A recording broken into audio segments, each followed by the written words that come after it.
Nas últimas décadas, cientistas de todo o mundo têm feito descobertas que demonstram claramente que um designer inteligente é responsável pela criação do universo. Muitos acreditam que o universo inteiro veio à existência do nada por acaso. Mas se você realmente pensar sobre isso, o nada não poderia trazer o universo à existência, porque o nada não pode produzir coisa alguma. Tudo o que vem a existir tem necessariamente uma causa. Muitos, porém, acreditam que não seria assim tão difícil obter um sistema solar como o nosso, com um planeta adequado para a vida como a Terra. No entanto, muitos cientistas discordam e têm apresentado insuperáveis evidências para sustentar a sua posição. Por exemplo, existem muitas forças no universo precisamente equilibradas que fazem coisas como aglomerar a matéria. Sem essas forças, as galáxias, os planetas e as estrelas jamais se teriam formado. Observações feitas a diversas estrelas têm demonstrado que estas expandem-se e contraem-se significativamente. Elas vão de muito brilhantes para muito fracas, por vezes até mesmo anualmente. Felizmente para nós, no entanto, a nossa estrela, o Sol, é dotada de uma incrível estabilidade. Ao contrário de muitas outras estrelas, o Sol não se expande e contrai significativamente. Se o nosso Sol se expandisse e se contraísse como essas outras estrelas, seria catastrófico para a vida na Terra. Algumas estrelas irão mesmo explodir violentamente, formando assim uma supernova. Os detritos dessas explosões são chamados de remanescentes de supernova. Segundo muitos evolucionistas, esses detritos devem manter-se visíveis através de telescópios por milhões de anos. De acordo com pesquisas científicas, uma supernova é experienciada a cada 26 anos em média em galáxias semelhantes à nossa. Portanto, se sabemos com que frequência essas ocorrem em galáxias semelhantes à nossa, o número total de remanescentes de supernova existentes em nossa galáxia deve dar-nos uma ideia da idade da nossa galáxia. Em busca de remanescentes de supernova em nossa própria galáxia, a Via Láctea, astrónomos descobriram um total de apenas cerca de 250. Logo, se uma supernova ocorre aproximadamente a cada 26 anos, como observamos nessas outras galáxias, um total de 250 remanescentes de supernova indicaria uma idade de cerca de 6.500 anos para a nossa galáxia. É um período quase idêntico ao indicado pela Bíblia como sendo o tempo de existência do nosso mundo. Um número tão pequeno de remanescentes de supernova indica uma galáxia extremamente jovem, a qual, definitivamente, não tem milhares de milhões ou milhões, mas sim milhares de anos de idade. Dito de outra forma, se os evolucionistas estivessem corretos sobre a idade da Terra, observaríamos dezenas de milhares de remanescentes de supernova em nossa galáxia, não cerca de 250.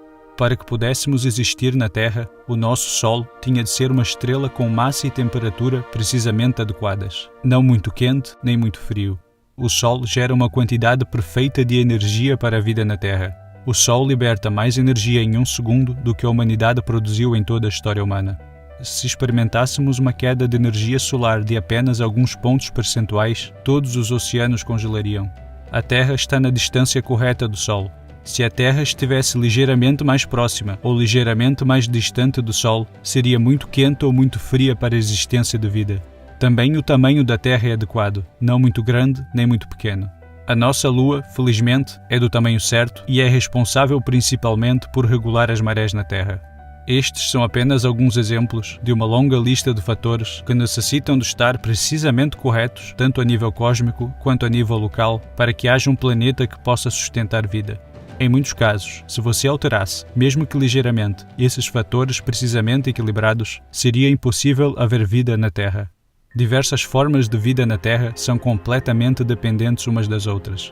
Alguns exemplos são os insetos e as plantas, tais como as abelhas e as plantas com pólen. Se tivesse acontecido de as plantas evoluírem primeiro que as abelhas, ou o contrário, estas não teriam sobrevivido. Portanto, necessariamente passaram a existir ao mesmo tempo. As bacias oceânicas da Terra e a atmosfera têm a mistura precisamente correta de equilíbrio de gases. Se esses gases tivessem sido alterados de alguma forma, a vida animal e vegetação na Terra extinguir-se-iam. Os evolucionistas não têm explicação de por que a Terra, ao contrário de outros planetas, possui uma incrível quantidade de água. Temos também um planeta rico em oxigênio. Se nosso atual nível de oxigênio de 21% fosse mais elevado em apenas alguns pontos percentuais, a nossa atmosfera poderia tornar-se completamente instável e explosiva. A Terra possui um campo magnético, e sem este campo, o vento solar dissiparia a nossa atmosfera. A atmosfera da Terra bloqueia a luz do Sol nociva, ao mesmo tempo que permite que a luz do Sol seja útil para a vida. As plantas requerem grandes quantidades de luz solar para existirem, e a fonte mais rica, de longe, para um ser humano de vitamina D é a luz solar. Quando a luz solar atinge a pele, o corpo produz vitamina D. A falta de vitamina D está diretamente relacionada com muitos problemas de saúde. A atmosfera da Terra também é transparente. Isto, convenientemente, nos permite ver outros planetas, estrelas e coisas como eclipses. Um eclipse solar total só é possível porque o Sol é 400 vezes maior do que a Lua e está cerca de 400 vezes mais distante da Terra do que esta. Os resultados são que, durante um eclipse solar total, de uma perspectiva da Terra, o Sol e a Lua parecem ser do mesmo tamanho, criando uma combinação perfeita. E somente por causa destes eclipses solares totais é que somos capazes de fazer certas descobertas científicas que de outro modo jamais poderiam ter sido feitas. Os evolucionistas acreditam que o Sol, a Terra e a Lua formaram-se quando o nosso sistema solar veio a existir há cerca de 4,5 mil milhões de anos. Porém, a Lua está a afastar-se da Terra a cada ano que passa. Assim, se a Lua estivesse muito longe ou muito perto da Terra, na época em que os seres humanos existiram, os observadores na Terra jamais testemunhariam a manifestação de um eclipse solar total. Assim, de acordo com os evolucionistas, o incrível espetáculo do eclipse solar total só poderia ser visto durante uma pequena janela de tempo do período de existência do Sistema Solar. Não é interessante que o período de existência da humanidade na Terra coincida com o período de tempo em que podemos testemunhar o evento de um eclipse solar total? Outro grande problema para os evolucionistas é o de que a Lua teria estado extremamente próxima da Terra no passado. De facto, a Lua teria chegado tão perto que atingiria a Terra em muito menos tempo do que 4,5 mil milhões de anos atrás. Evolucionistas afirmam que o nosso sistema solar emergiu de uma nuvem de poeira turbilhonante.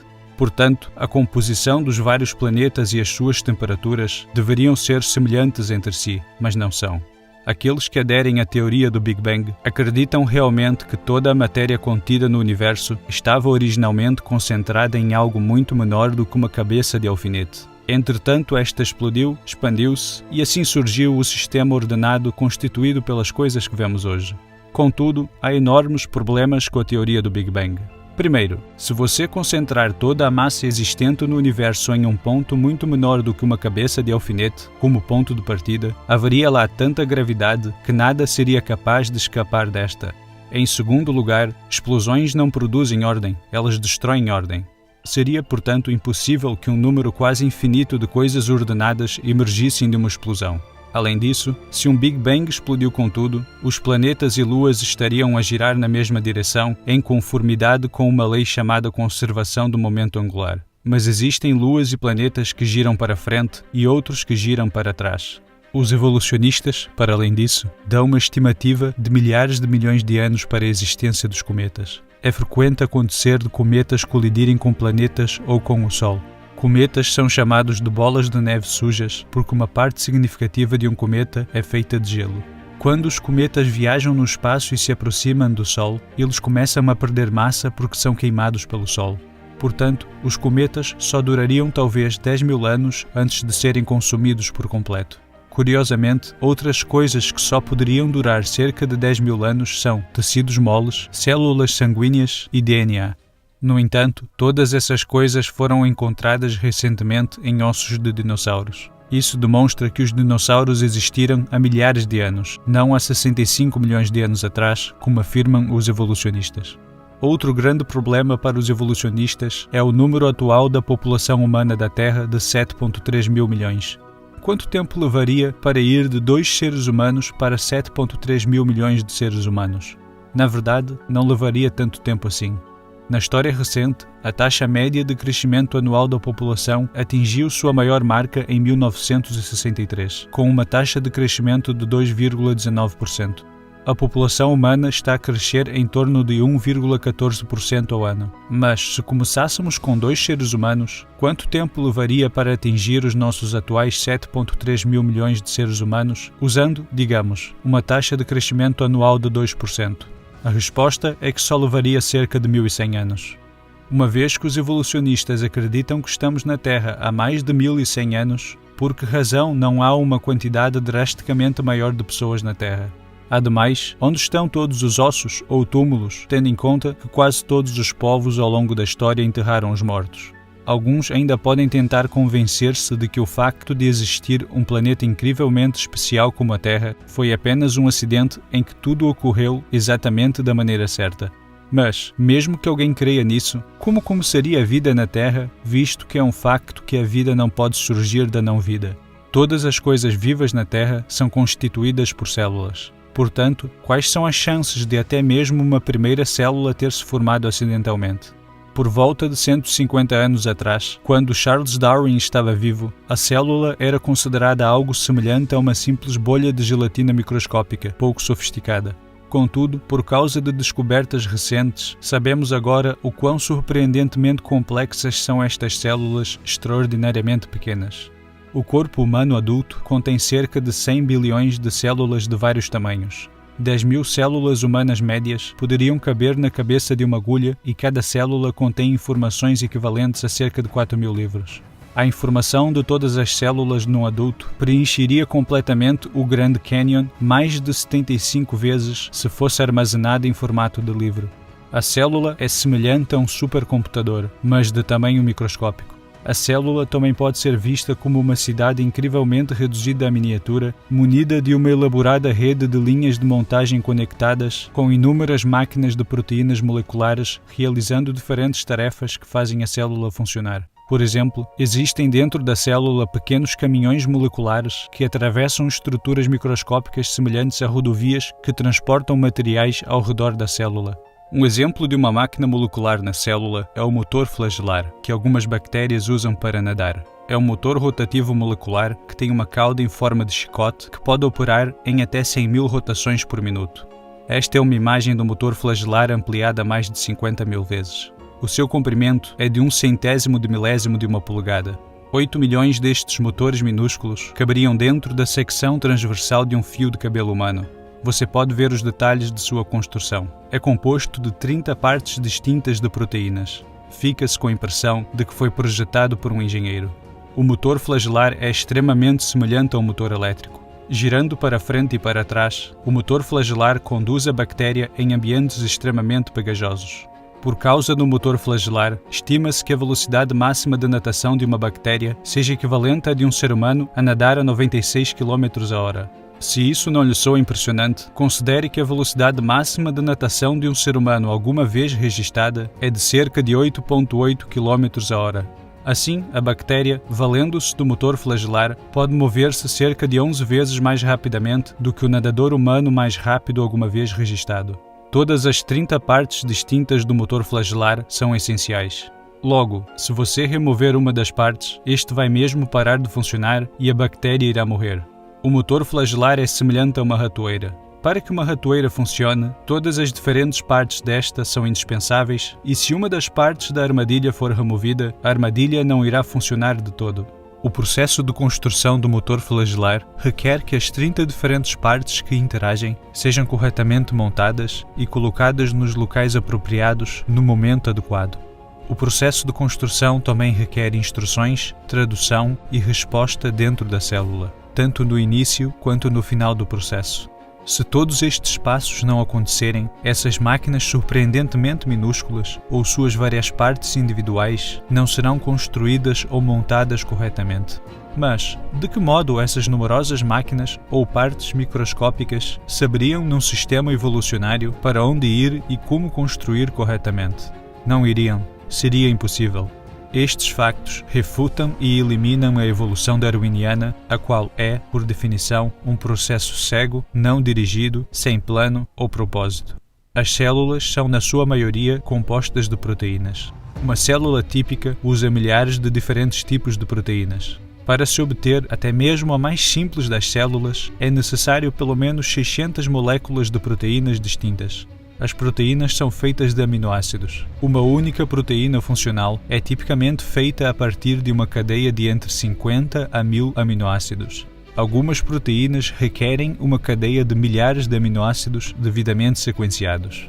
Cada vez que um novo aminoácido une-se a uma cadeia, este precisa formar uma ligação química chamada de ligação peptídica para que se possa juntar de forma bem-sucedida aos outros aminoácidos na cadeia.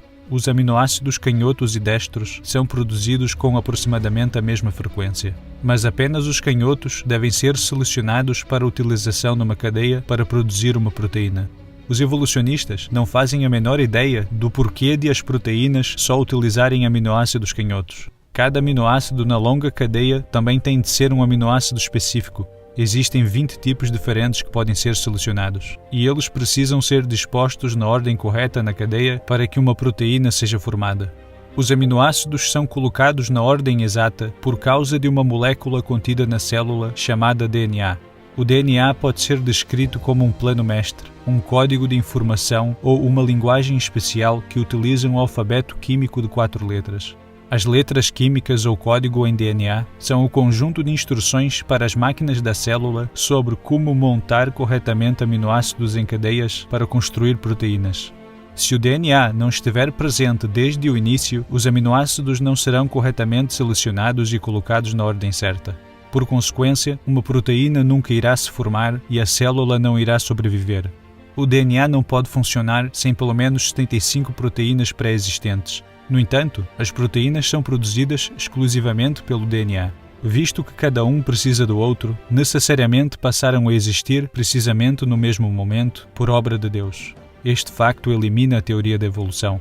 A fibra de DNA contém apenas cerca de 2 milionésimos de milímetro de espessura. Enquanto que o DNA não é grosso e é incrivelmente pequeno, é extremamente longo quando desenrolado. Na verdade, se o DNA contido em apenas uma de suas células fosse desenrolado, conectado e esticado, o seu comprimento seria de mais de 7 metros. Seria tão fino que os seus detalhes não poderiam ser vistos, mesmo através de um microscópio eletrônico. Se todo o DNA do seu corpo fosse disposto de uma ponta a outra, estender-se-ia da Terra até a Lua mais de 500 mil vezes. Se você tomasse um conjunto de DNA de cada pessoa que já viveu e os empilhasse, o monte resultante pesaria menos do que uma aspirina. Ainda assim, a densidade de armazenamento de informação do DNA é muitas vezes superior à do mais avançado chip de computador de silício. Bill Gates descreveu o DNA dizendo, abre aspas, o DNA é como um programa de computador, mas muito, muito mais avançado do que qualquer programa alguma vez criado. Porém, possuir o complexo programa de instrução de DNA não é suficiente por si só. Outras coisas na célula necessitam de ser capazes de entender e usar o programa de informação do DNA. Por outras palavras, o programa altamente complexo de DNA é, na verdade, inútil, ao menos que também haja um sistema dentro da célula capaz de entender a linguagem do DNA. Para que melhor se compreenda isto, imagine que o DNA é um complexo disco CD ou DVD. Mas se você não tiver também uma máquina ou sistema capaz de ler, entender e utilizar a informação contida no disco, o disco torna-se inútil. Portanto, outras coisas na célula precisam entender e ser capazes de utilizar o programa de informação de DNA para que possam construir as coisas corretamente. Caso contrário, a célula morrerá. O DNA possui a capacidade de fazer uma cópia idêntica de si mesmo. Deus também programou o DNA para detectar e corrigir erros. Existem máquinas especiais de revisão de proteínas que viajam constantemente para cima e para baixo na molécula de DNA, procurando por erros que exijam correção. Se algum problema for detectado, os reparos são feitos imediatamente. Todo esse processo é incrivelmente complexo. A informação contida no DNA prova que a vida não consiste apenas de matéria e energia. Esta também contém informação. Informação não pode originar-se senão de uma fonte inteligente que a ponha lá. Outra função do DNA é a de ser o programa através do qual Deus constrói o modo como você se parece, sua cor de cabelo, sua altura, etc. Como mencionado anteriormente, cada corpo humano adulto tem cerca de 100 bilhões de células, mas na altura da sua concepção, você era constituído apenas por uma célula. Por incrível que pareça, quando começou a existir, você não era maior do que a cabeça de um alfinete. Ainda assim, todas as complexas informações que o definem fisicamente e definem todos os órgãos de seu corpo estavam lá, contidos naquela única célula.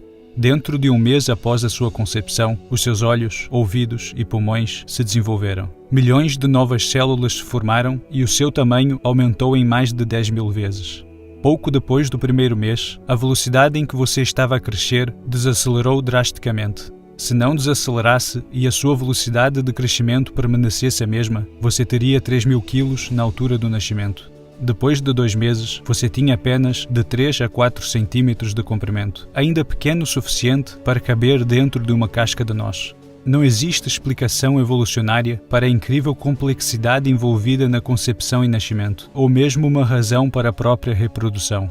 Os evolucionistas acreditam que os sistemas reprodutivos surpreendentemente complexos, radicalmente diferentes e, no entanto, complementares para todos os diferentes tipos de vida, por acaso desenvolveram-se de forma completa e independente ao mesmo tempo. Uma incompatibilidade, ligeira que fosse, num dos 2 sistemas, tornaria inúteis ambos os sistemas reprodutivos e a vida extinguir-se-ia. Ademais, como teria ocorrido a reprodução, no começo, se houvesse apenas um macho e não uma fêmea? Como seria a reprodução sem sistemas reprodutivos ou órgãos antes de esses terem, evoluído? Segundo os evolucionistas, os humanos evoluíram de criaturas de terra que, por sua vez, evoluíram do peixe. Mas, como iria o primeiro peixe conseguir chegar à terra e sobreviver fora da água?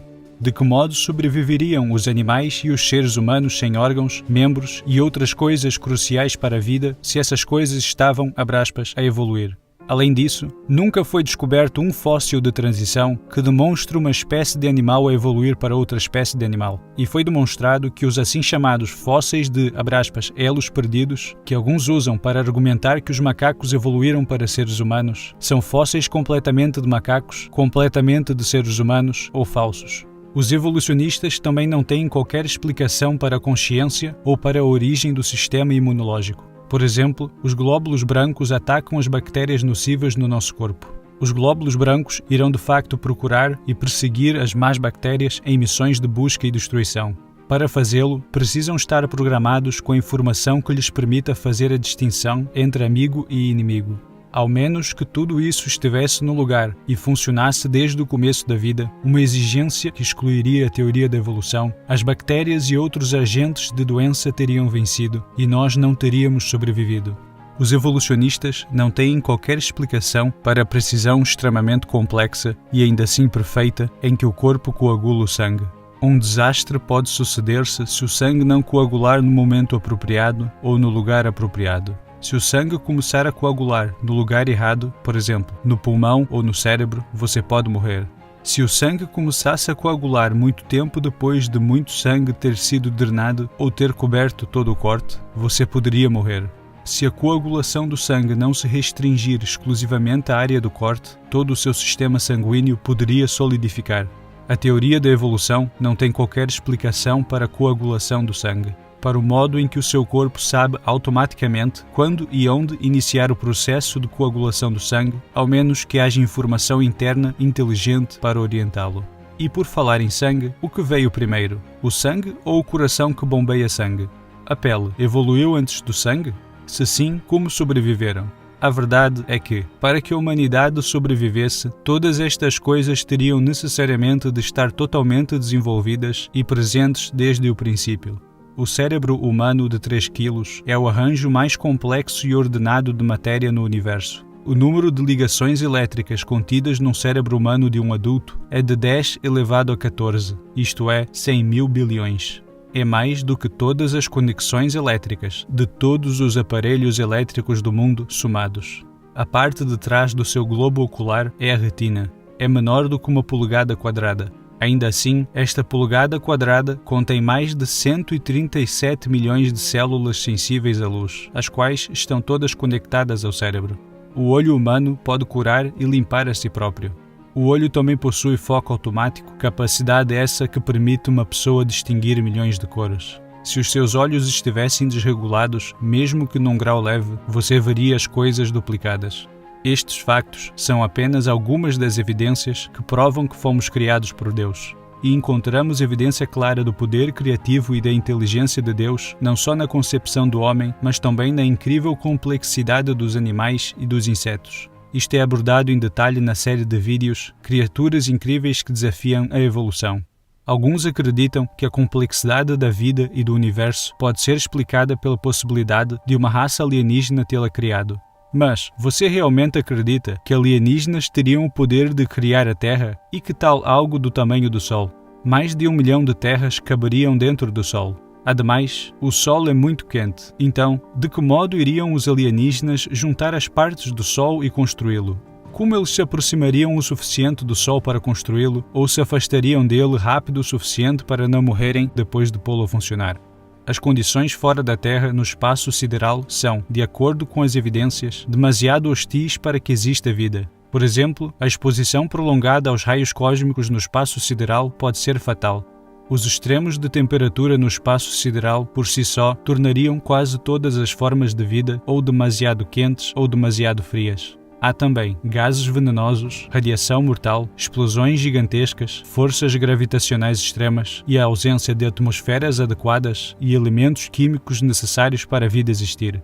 Mesmo assim, um grande número de astrônomos acredita que a vida evoluiu na Terra e, portanto, segundo eles, também deve ter evoluído noutros planetas no espaço. No entanto, se isso fosse verdade, deveriam existir muitas raças alienígenas noutros planetas muito mais antigos do que o nosso. Algumas dessas raças seriam tecnologicamente muito mais avançadas do que nós. Por consequência, eles teriam enviado um sinal de rádio através do espaço que nós pudéssemos captar, ou teriam chegado até nós através das suas naves espaciais ou robôs. Porém, nunca encontramos qualquer robô extraterrestre, alienígena, naves alienígenas ou peças de suas naves. Seguem-se algumas das características relatadas de voo de OVNIs.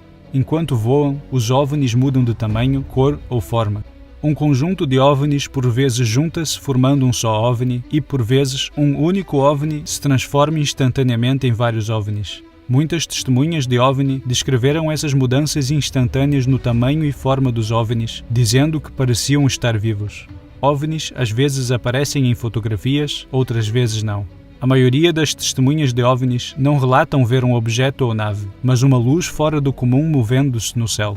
Às vezes, os OVNIs aparecem instantaneamente e desaparecem bem à frente das pessoas e atravessam diretamente o chão ou objetos físicos. Esse tipo de comportamento significa que os OVNIs não poderiam pertencer ao mundo material, mas teriam de ser algum tipo de fenómeno espiritual.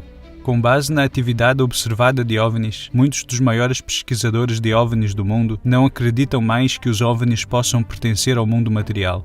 Além do mais, a maioria dos assim chamados abduzidos só conseguem lembrar, entre aspas, de suas experiências, entre aspas, após serem postos sob hipnose, o que prova que as assim chamadas experiências com extraterrestres não foram reais. Essas questões são abordadas em muito maior detalhe no meu livro OVNIs, Atividade Demoníaca e Fraudes Elaboradas para Enganar a Humanidade. Se os ETs realmente existissem, não levaria muito tempo para que descobrissem o que precisam de saber sobre terráqueos. Por consequência, eles já nos teriam subjugado e destruído ou ter-se-iam claramente revelado à humanidade. A organização SETI, acrônimo de Search for Extraterrestrial Intelligence, ou Busca por Inteligência Extraterrestre, tem pesquisado os céus há décadas à procura de vida inteligente. Mas eles nunca encontraram nem sequer um sinal proveniente do espaço sideral que indicasse a existência de uma raça alienígena.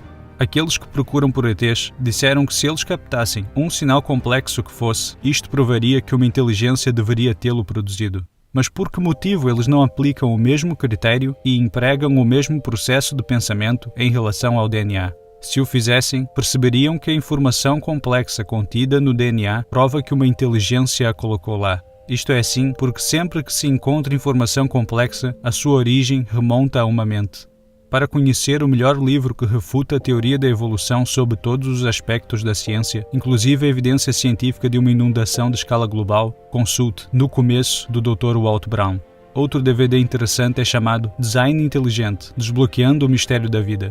Para outro vídeo que discute o tópico da criação, veja o meu vídeo Criação e Milagres, versão condensada.